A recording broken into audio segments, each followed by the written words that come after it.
Hey,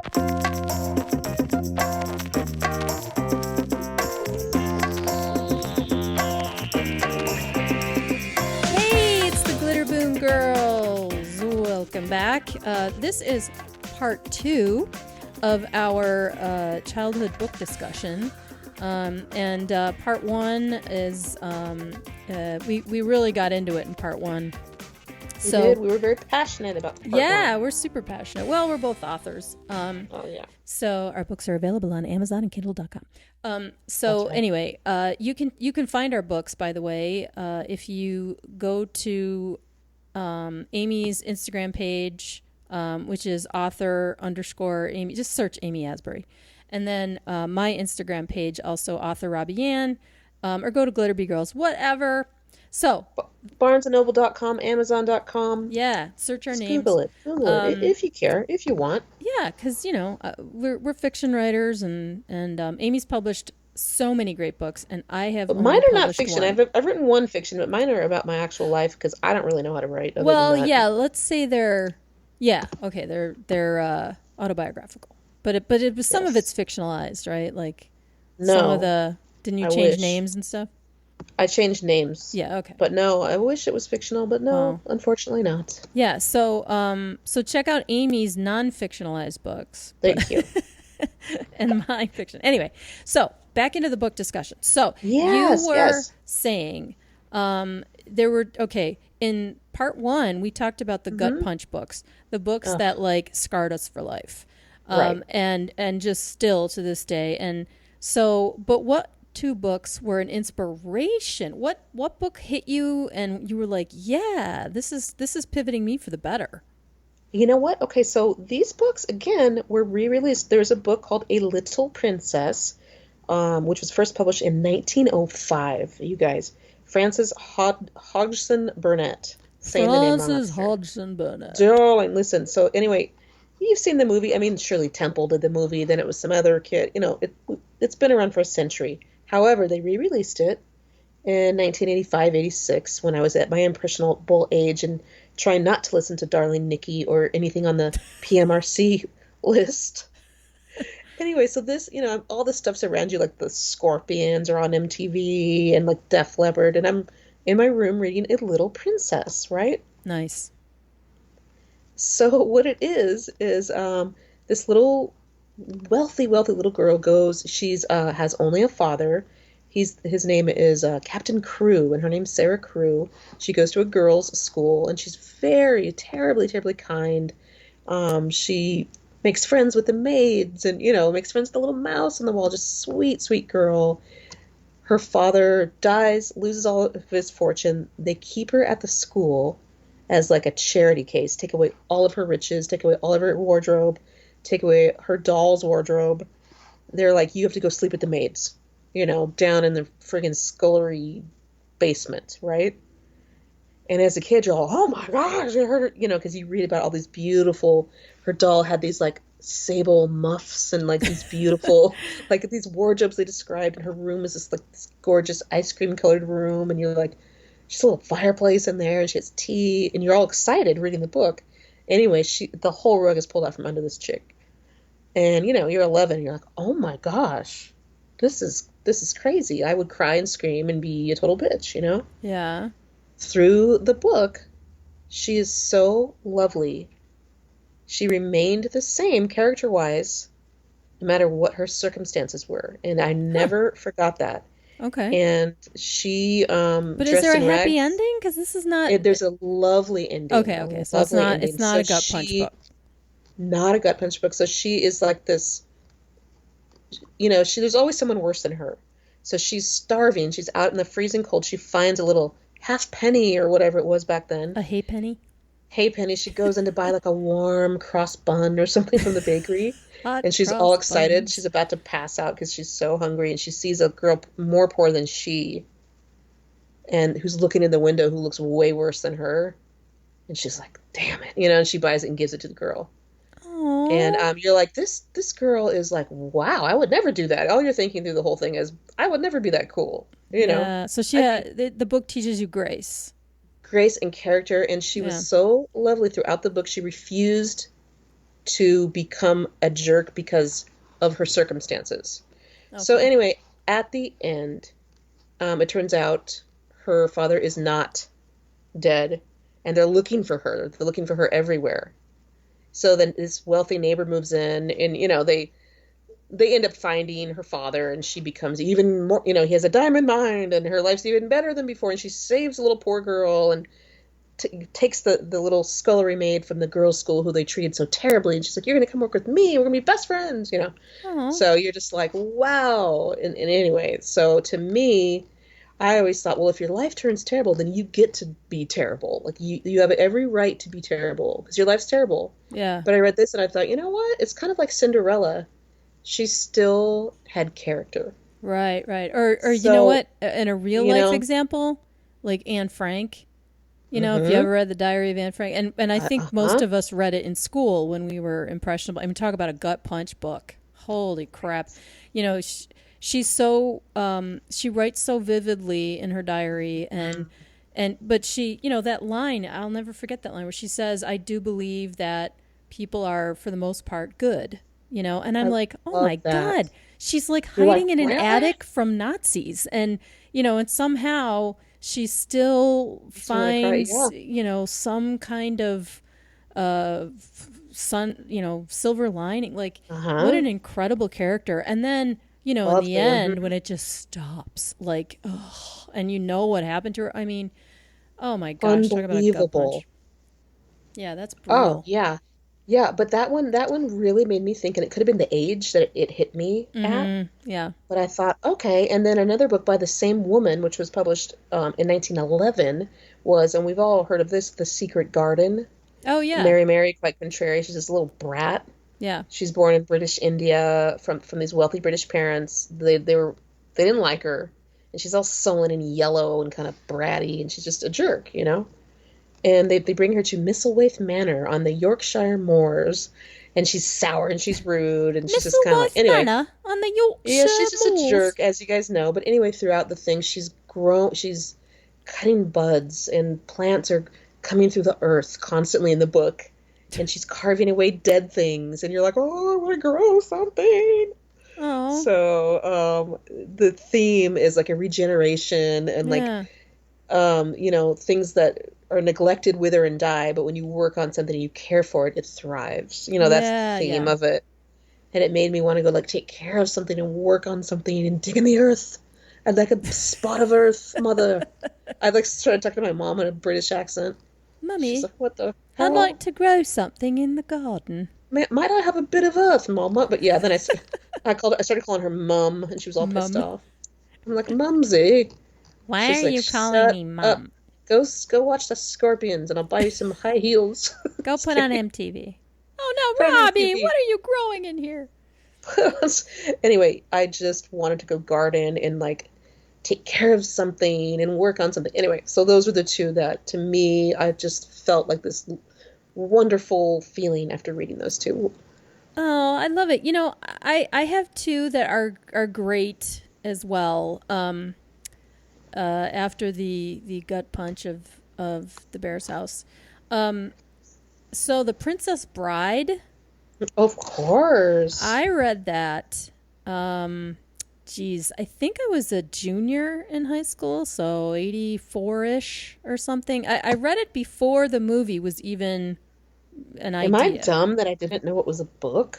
I guess that everything has to be a book Well, no, first. I mean, there's tons of movies. I don't know their books, right? But the movie came out in '87, and I have to Yes.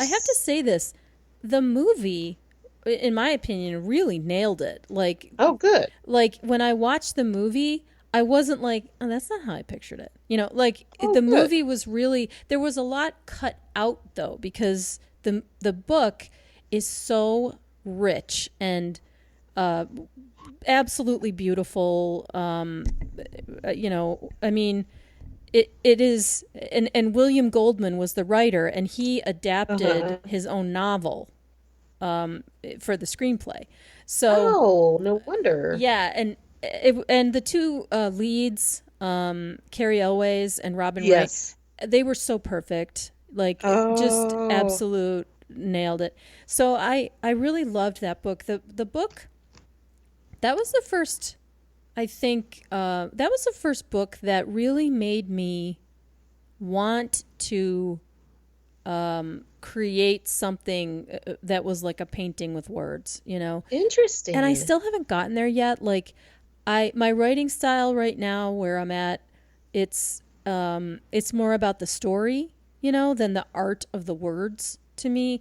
And I'm hoping that as I keep writing and keep going, that I'll get there. You know, it's like looking at Steinbeck or something. Like you read, you know, Steinbeck was something I got into in college, and I was just like, holy crap. I mean, you don't even need a story like with it, you know, although I don't even care. I just like the descriptions. Yeah, yeah, just the way he wrote, it was like, God, it was amazing. It was pungent, like his word. He's such a great writer.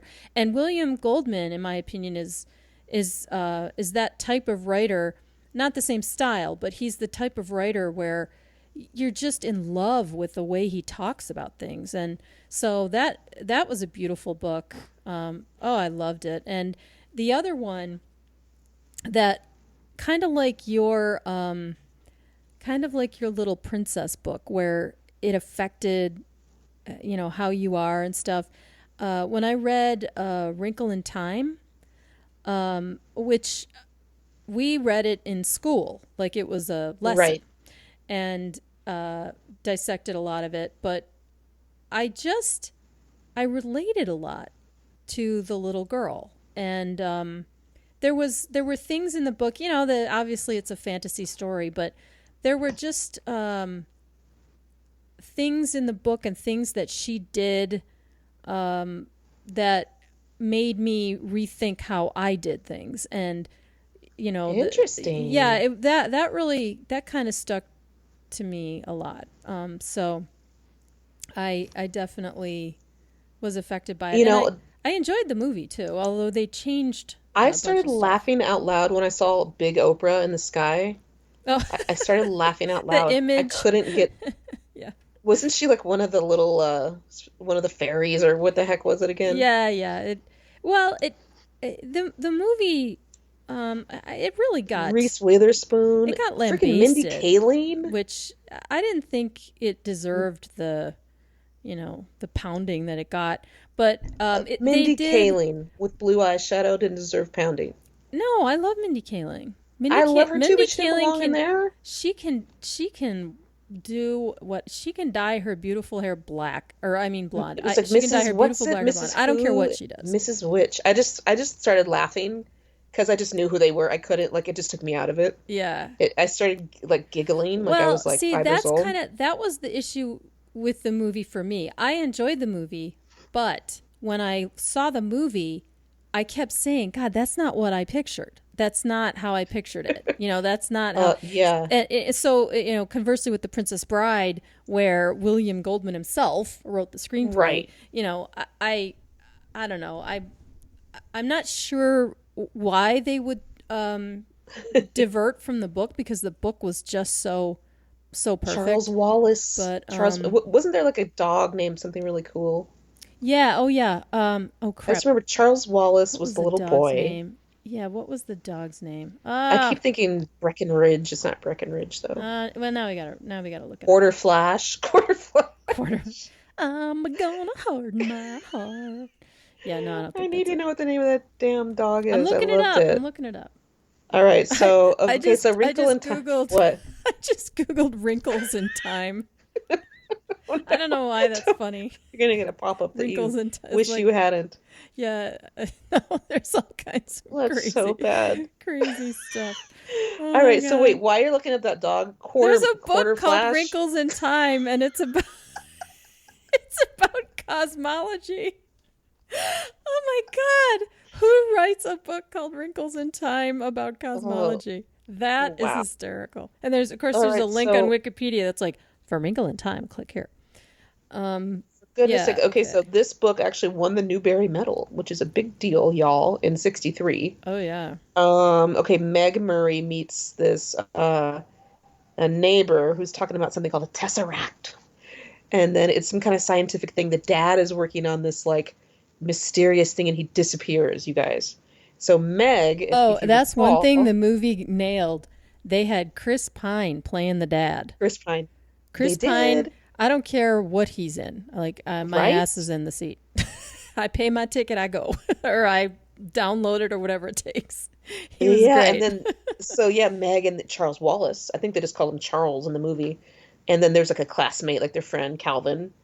They go and they visit Mrs. Whatsit's house, and then Mrs. Who and Mrs. Which, whatever, Oprah and Reese. Anyway, they're like kind of beings. They're like supernatural beings. And then anyway, they transport the kids through the universe, guys, through the Tesseract. So what did you think of that book? You just I was it love. Oh, out there for you, or no, I loved it. See, once again, Madeline Lingle, is that how you say her name? I believe so. I believe so. Lingle. There's an apostrophe. Apostrophes confuse me in names. No, you So, said it right. Yeah. she, once again, was such a vivid writer, and Mhm. she just took you into this world. And that's another book I would like I to felt a reread. darkness about that book, though. I read it as a bedtime story to my boy, of course. I don't know what age he was, but it felt very dark and strange. Yeah, So I don't know. but I But it liked was that good. about It it. was good. Yeah, I liked the dark strangeness because it's kind of like watching a horror movie or something where Uh-huh. the way that she did it, it wasn't like a gut punch book where it scarred you for life, and It was well done. It was yeah, well done. and it was sort of like experiencing the fear, but you still felt okay, and the characters were so great, and I really, the book really came alive in my head. Like Yes. that might be why the Narnia movies and this movie Wrinkle in Time was so hard to do, because the books were so, they were movies unto themselves. They were movies in your head, right? And so when you try to translate that, it may not be as magical because I don't know. I can't explain it. I really can't. I You mean, know what I maybe can You know what I need you to explain? what? What the heck does Fortinbras mean? Fortinbras or Fortinbras. That's the dog's name. Fortinbras. Now, I would have never come up with that. I don't remember that at all. Quarterflash. I'm a Fortinbras or gonna bra. hard. What was the other hit Quarterflash had? There was Now, I'm now you're gonna get me gonna Googling hard something my else. heart. I'm gonna swallow my tears. Oh my gosh. They had So another hit. Fortinbras is also the name of a former king of Norway and the father of the crown prince. Oh, there you go. And it was in It's Hamlet. Oh, it's Norwegian. There you go. Shakespearean. Fortinbras. Oh, for goodness Okay, sakes. I'm looking up Quarterflash because I All have to right. Well, anyway, remember. Wrinkle in Time. I Oh, felt it was. find another fool to love you. That was Oh their my other gosh, hit. that sounds like somebody I could picture a solid gold dancer doing like some kind of sh shoulder movement to Oh that. yeah, and they What you had a just said. third one. Take me to heart, promise me a miracle. Take me to. They had Sounds Hard in all the My Heart, same. and then Take Me to Heart. Anyway, Yes. sorry, sidebar. So yeah, So so Wrinkle in Time. So you liked this, like the escape, kind of like the escapism ones. I did too, I will yeah, say. it wasn't. I wasn't like a sci-fi head or anything like I was a that, little but scared of it because I liked books that were more domestic and that were in the home. Like I mm-hmm. needed the four walls. I didn't want to be scared. I didn't want to go off. I did not read this as a child. I did not want to go off into the universe like this. Narnia even scared me slightly, but I did read this as a bedtime story, like I said, and I did think it was very well written.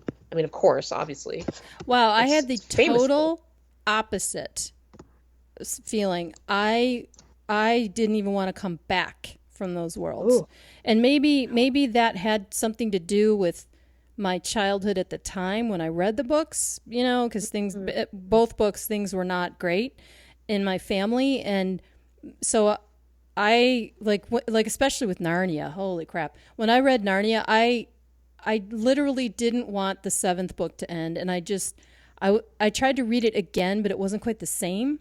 oh, I read it And again. I read it a bunch of times. yeah, but it didn't. I couldn't read it again, which is really bizarre. Like, I love those books so much, and I tried to go back into the world and watch it, Yeah, and like read it again, but I couldn't.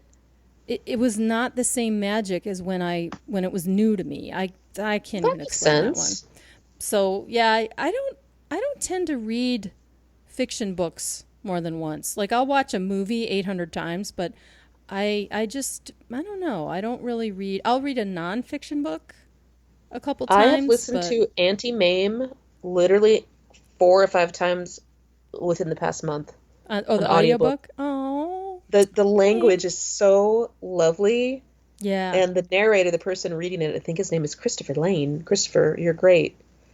Is It's it like an so English great. guy? Like, No, is he if like, he isn't English, he is reading it in an American accent. oh, But he does a ton of different voices. But like I Auntie Mame? really no, darling, I'm your Auntie Mame, which is why I keep saying darling because I Oh, keep hearing this darn audiobook. But anyway, so cute, and I can't stop listening to it over and over. aw. I don't. What was the last audiobook? The last audiobook I listened to was um, Carrie Fisher, Wishful Drinking. So funny. I think I Yeah, that was really listened good. to that years back. I'm going to Yeah. tell you what's on my Audible right now, you guys. I have to listen to these stories as I go to bed. I But can't. Yeah, that's a good thing to listen to. And your Sunset Strip Diaries is on audio, right? you know what? It's just on. I just did it on YouTube. Mm-hmm. I was going to put it on Audible, but there were so many things, and I was like, oh, it's such a pain. Sorry, guys. I'll put it up on there at some point. But it's just free on YouTube. You do not have to buy it off Audible. I could probably set that up, but it just the list of how to do it was way too long. How Green Was My Valley by Richard Llewellyn. How I got green some, was my valley. yeah, Muriel Spark, a couple of Muriel Spark books. I don't know, there's a whole bunch of things, but I just like these narrators and they're just comfy to listen to sometimes. You know, the very first audio cassette I became aware of, well, audio thing, my Hmm. dad, back in the day, I was a little kid, he Right. had a cassette tape version of the Power, was it the Power? Or no, it was Think and Grow Rich, the Oh, Napoleon Napoleon Hill, Hill. yeah. Yeah. And because my dad, there was a period of time when I was little where he was traveling a lot, like sales kind of job. So he was in the car driving around, and we had a tape player in our International Scout, Oh my. which started out as an 8 track, and then Oh Dad swapped it my. out for actual cassettes. But yeah, he had. This was probably, gosh, must have been late 70s, I guess. Wow. And he was a big fan of that book, and I mean it was like a big, huge, like a 3 ring binder size, and and it Uh-huh. had like Tony Robbins had that 10. too Exactly, it was like 10 in the cassettes. 80s. Yeah, yeah. That was my Awaken first. the Giant Within. Oh, I read all those By the way, books. that's on my Audible also, guys. That's like my first one. Yeah, I I love Tony really I dig Robbins. those books. Yeah, there I are love things him. that I learned. I read one of those books. I can't remember which one now. 30 years ago. Oh, yeah, me too. And Yeah, it was which was that really one? good, I don't right? know, the power something whatever. And Yeah, they're he actually really good. he said he said if you're working towards something, do at least one thing every day toward that goal. And man, that has stuck with me for 30 years. And I whenever there's love something that. like a big project, right? Or something that I want to achieve, even writing my own novel. I remember Right. I sort of decided, it was like, okay, I want to get this done. I'm going to do one thing every day toward making it real. And sometimes it was just plain writing. Sometimes if I was exhausted and I couldn't write, I would work on, cover ideas, or I'd be, messing around with programs and learning different things that I needed to learn. But I I just find that really good advice, and there are lots of It's other little great nuggets of advice. wisdom in there. But yeah, okay. So another sidebar. We're sidebarring. We should call this episode sidebar. No, but that's a book. That's not a sidebar. It's about a Yeah, book. but It's just not one you read when you wasn't a were childhood 7. But book. I Yeah. mean, you know what I want to know? What? Did you ever read like a naughty book? What were you saying that you read of your mother's? Um. Oh, one time, I remember when I was a little kid, there was a copy of Princess Daisy in the house. Now, my mom was not a novel reader. My mom was a magazine. She liked magazines. I read, my mother, or maybe it was one of my aunts, left out some Cosmopolitan magazines once, and I was young and I read them and I was, oh, because there were always like tips of gross things, Yeah, and they had very like, booby covers. Like Cosmopolitan very. always had booby covers. Yes, and you know what else? When I was 12 and 13, my friend Erin, we would sleep, her dad would go sleep on the couch and let us sleep in his room because he had a giant water bed, and we were like kids. We're like, A yay. water bed. I know that sounds crazy, but I would look in his Stephen King books and try to find like the crazy parts and like read them. So it was funny. Yeah, I never understood water beds. They just seemed so unstable and uncomfortable to me, and I forever want to sleep on my mattress is hard as a rock, and I can't imagine like blue blue blue, when you get I in know. bed and just like I it's know. just never stops moving, because I shift around a lot and I kind of move around. I don't know, I couldn't do that, and I didn't. I don't remember any other books in my home really. There was a lot of like religious books. Mm-hmm. There was like the Bible was always around, or Streams in the Desert. My mom had this like, I don't know what it was, but we didn't really have books. Except for my books. We didn't have. There would be like an occasional novel or an occasional book laying around, but I would never see it again. Like we didn't have like shelves of books, where you would go and reach for something, and we did not have the Encyclopedia Britannica. So when I had to do homework, I had to go to the damn neighbor's house, or I had to go to the library because, it was such a pain in the butt. Cold-blooded. Yeah. Yeah, no, it was cold. I was like, why can't we get the encyclopedia? And my mother's like, because you buy it and a year later it's no good. That's so funny. I'm like, Mom, the stuff about dinosaurs is going to stay the stuff about dinosaurs. The only thing that's really going to change is maybe the maps. The maps definitely changed around a little bit. Yeah, but I'm like, I need to write this report now. And of course, I left everything to the last minute. So what reports do you remember having to do? It was like, back in the day. 10th grade. 10th grade. Okay, this is our last sidebar, and then we're closing out this podcast. So 10th grade history, honors history. Mr. Crineheater, wherever he is. Shout out Mr. Crineheater. Mr. Crineheater. Crineheater? Yes. He had us all pick a country in Africa, and we had to do a report. And so I picked my country, and it was an oral report. So scary. I stood up, and he had already set up. Remember the overhead projector? Of course. Right. So it's not like a slide. It's like this transparency thing that sets, and it was like 10,000 degrees. So he puts the map of the country, according to each kid, and so you stand in front of this map, and you're like, and you do your report. So I get up there. And this is the Ramona Quimby in me, okay? I'm like, my name is Robbie-Ann McPherson. My report is on Tanzania. Tanzania, and I went on and on and on about Tanzania. Tanzania this, Tanzania that, Tanzania. And I finished the report, and everyone's like, and Mr. Crineheater goes, well, I'm doing his voice, by the way. Okay. Well, it's Tanzania. Wait, what is it? Tanzania? It's Tanzania. So I never heard that. I was like, oh. And he had been to Africa. It was like his thing. Like he's traveled. He used to show us like vacation slides and all this stuff. Like he was like Mr. Africa.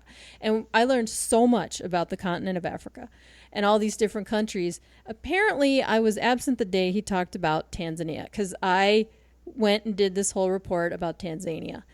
Yeah, it was pretty. Well, that was the American in you. And by the way, before we close out, one of those books really did affect you that I'm noticing. The shirt you're wearing right now. Yeah. Has to do with one of the books. Oh yeah. Yeah, I'm wearing a sweatshirt that says "Barely Awake." And there's barely, is spelled Bearly, and there's a bear on the shirt. Get it? The bear's Barely house. Awake. Yeah, it's like the bear's house. See, you guys go back to part 1, and I talk about the bear's house and how it traumatized me. The Bear's House by Marilyn Sachs. Beautiful book, horrible gut punch. I mean, you'll never recover from reading it. You just won't. It's so sad. I never did. Yeah. Oh my girl. Yeah. All right. Well, so we want to thank you guys for hanging out. I mean, we did have a moment where, right, Aim, where we were like, is this not, should we not talk about this? Is it too boring? But I think it's... I love books. I think a lot of people do. Me too. Yeah. And I think people who listen to podcasts are people that normally would be reading, but they're just driving and they can't sit down and read. So they're like, I need some stimulation. Right, I don't think they mind. Yeah, I don't think so. I mean, I would listen to this if other people like us were talking about it, especially if they were goofy like us. So, You're definitely goofy. I will tell you that. Yeah. Yeah, so thanks, everybody. Don't forget, visit our Instagram and let us know what you think. And we also have a website, glitterboomgirls.com. That's right. So I'm over here, author Robbie-Ann McPherson, signing off. And Amy Asbury signing off. Have a lovely day.